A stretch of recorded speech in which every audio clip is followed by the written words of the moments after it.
Bonjour à tous, rien de tel qu'une pomme pour bien commencer la journée. Celle en une de 20 minutes a l'air bien appétissante, mais avant de la croquer, lisons le rapport publié par Greenpeace.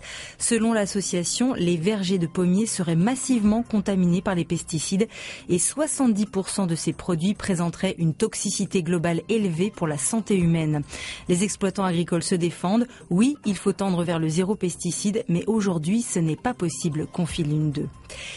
Des pommes de discorde, il n'y en a pas que dans les vergers. Au PS, le pépin s'appelle loi Macron. Manuel Valls veut la faire passer en utilisant à nouveau le 49.3. Libération lui a fait un regard halluciné, hypnotique. Peu de chance pour que cela suffise à convaincre les députés, notamment les frondeurs. Pour l'humanité, ce recours sanctionne bien un échec du gouvernement. C'est la crainte d'être mis en minorité qui motive ce choix, écrit Adrien Rouchaléou. Autre sujet de discorde, les migrants. Une crise européenne qui gagne la France, écrit Le Monde. À Nice, la police bloque les migrants qui veulent prendre le train pour partir vers le nord et les refoule vers Vintimille, à la frontière italienne. C'est là que des dizaines de femmes, d'enfants et d'hommes se retrouvent sans rien. La photo du Monde où l'on voit ces silhouettes cachées sous des couvertures de survie à même les rochers en plein vent résume à elle seule la détresse de ces migrants dont personne ne veut. Eux, au contraire, on les appelle les enfants gâtés du ciel. Ce sont les pilotes d'Air France.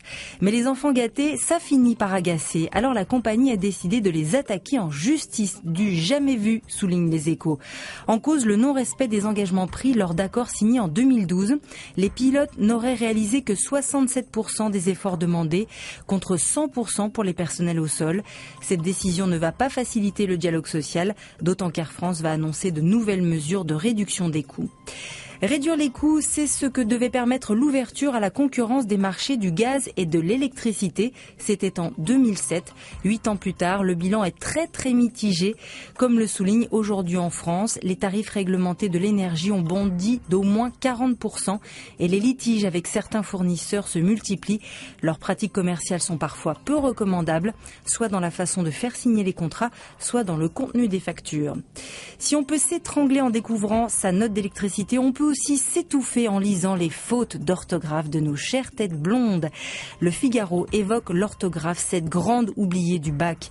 Car depuis plusieurs années, les correcteurs ont reçu la consigne de ne pas sanctionner trop lourdement les fautes. Cette baisse d'exigence scandalise les amoureux du français, parmi eux Bernard Pivot.